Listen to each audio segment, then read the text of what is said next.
My Annoying Neighbor, Part 6, a Miraculous Ladybug Fanfiction. If you have not heard the previous 5 parts of this story, you can find a link to them in the description box below. Make sure to give this video a thumbs up and comment down below in support of more fanfiction. Now then, on to My Annoying Neighbor. So like, paint clothes or dirt clothes? Nathaniel asked, flipping through the hangers in his wardrobe. I don't know, Adrien said. I don't know if she meant jeans to paint in or shorts to run in either. You could walk over and ask her.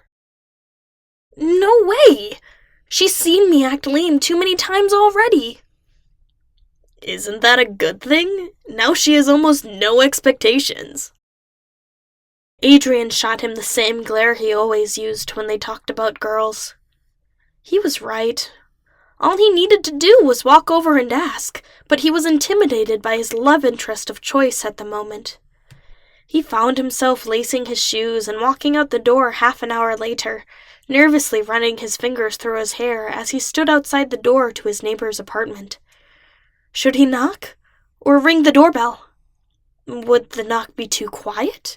Or would the doorbell be too annoying? Best start with a knock before trying to ring the bell. A tip-tap-tap later and the door was open in front of him, revealing Alia in a ripped shirt and sweatpants 2 sizes too large. Yo! It was the only thing she said before turning away, ice cream spoon hanging from her mouth. Should he step inside? Wait out here? The social boundaries were so vague, and Adrien felt too embarrassed to ask about what to do next. He decided to turn around to lean on the outside railing and pretend to check a text, hoping it wasn't one of his worst decisions. Dude, you're letting the air out. Adrien looked up to see a guy in a baseball cap standing beside him. Oh, You must be the one taking Marinette out, he said. Nice to meet you. I'm Nino. You're the noisy one, Adrien exclaimed, realizing his rudeness as the words tumbled out. He blinked in surprise before flashing a grin. Sorry about that, dude. I didn't realize it bugged you until Alia told me about you seducing her opinion of you with a truckload of ice cream. Ah. That would be how she described what happened. Well, tell her sorry about the gift basket. Marinette stepped out before he had the chance to explain, and Adrien was caught in how cute she looked wearing an oversized blue sweatshirt and jean shorts. Ready to go? She asked, fanning out her braid with fingertips peeking out from her sleeves. Cute. Cute, cute, cute, cute, cute, cute! So, Adrien began, shifting his weight. Where are we off to? Laser tag! Her response was chipper than anticipated. Laser tag? He took note of her gesture to start walking forward. In a sand pit. It'll be fun, I promise. Like, with other people or on the same team? I don't know yet. We're meeting some friends there. Oh. Okay. Adrien felt dumb for his response, but the chance to keep the conversation going slipped away from him. He tottered behind her until they got to the parking lot, unsure if he'd be driving. We'll take mine, Marinette said, guessing his thoughts. If you'd like to leave early, just let me know. No, that's fine. I don't know where we're going anyway. Have you eaten? Huh? Food. Are you good for now, or should we get something before we go? I'm, good. Adrien, you idiot. That was your chance to have dinner with her. He berated himself silently as he opened the passenger door, noting how clean the seats were. Was it always like this, or did she clean it just for him? The thought flattered him, but Adrien knew better than to assume. It's not like they were on the best footing, and getting arrogant would only hurt him. He had to put the cat in the bag, not just take the hamper away. Great! Her answer sounded mechanical as well. She was clearly nervous, but he couldn't pin why. Half of him thought the vests they had to put on looked stupid and bulky when they got there, but the child in him thought the 90s version of future technology looked awesome. He wasn't about to bring it up as small talk with Marinette, but still, awesome. Girls against boys?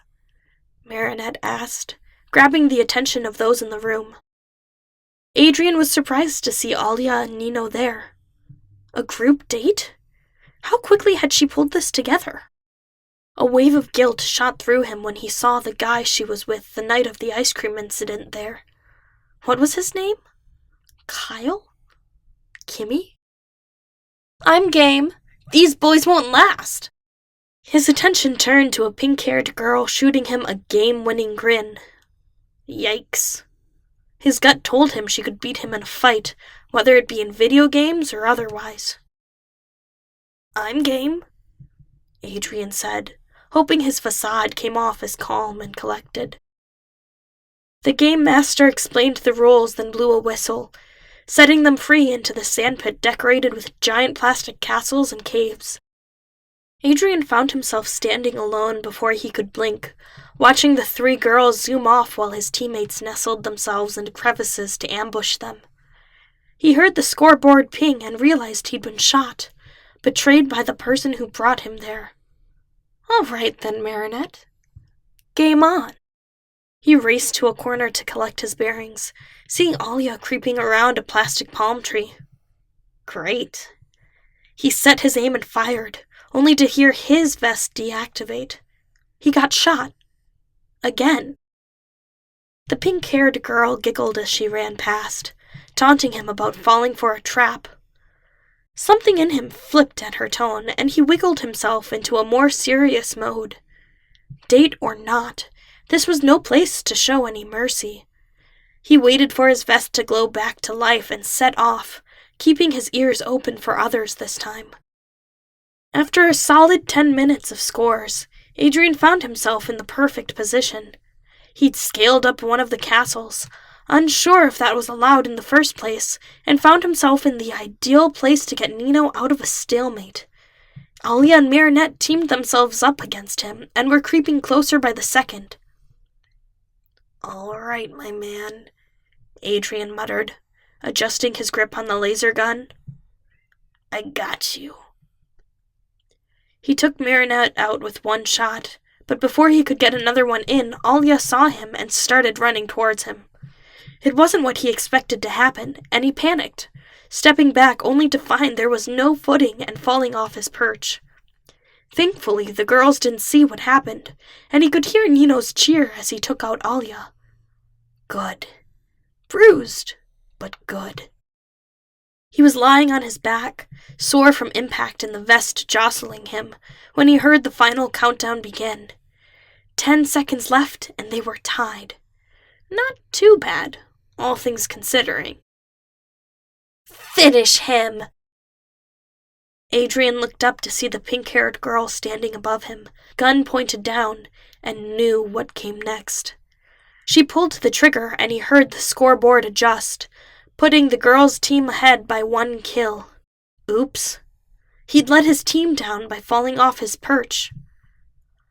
The lights came on as Adrien struggled to sit up, sore from the impact. A hand shoved in front of his face, and he looked up to see his assailant beaming down. What's your name?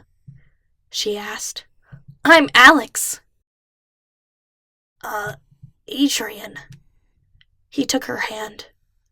That was some clever thinking. It's a shame I have more experience. I'd bet you make a great seasoned player. Thanks. So Marinette brought you, huh? I was wondering why she and Kim were out together the other day. Clearly there's nothing there if you're together tonight. What do you mean? He's joked about taking her on a date ever since he and Max set up a competition months ago. When he won, he brought her out to a premiere of, well, something. He works as an actor for all those ruffian roles. You know, like Gang Member A and stuff like that. Some movie he was in needed a date when it went on the red carpet a few weeks back. A pit of shame ate Adrien's chest as he tuned out Alex's words. She'd confirmed that he, Adrien the date ruiner, was an obsessive, jealous jerk. "I guess I'll catch you next time," he said, taking off his vest and hanging it up. "If she likes you," she shrugged, walking towards the exit. But from what I hear, she's had a major crush on her neighbor for, ever. Good luck, dude.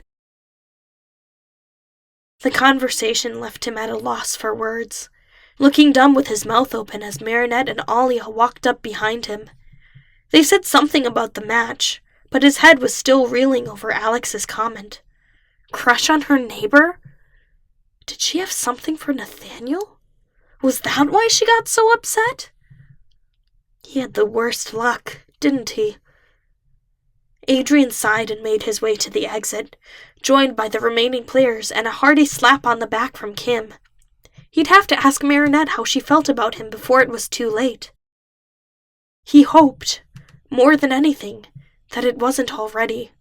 His pride wanted to think of himself as the neighbor she liked, but judging by their track record, it was just his luck that they'd be someone else. He hadn't proven himself to be an excellent date, or even a good neighbor, thus far, and Adrien hated that. He wanted to be both of those things, and tonight might be his last chance to prove it. He only had one more shot. Dinner. Thank you so much for listening. The next part comes out sometime next week. I'd have to check the schedule. Anyway, ciao, I guess. Click the videos if you want more.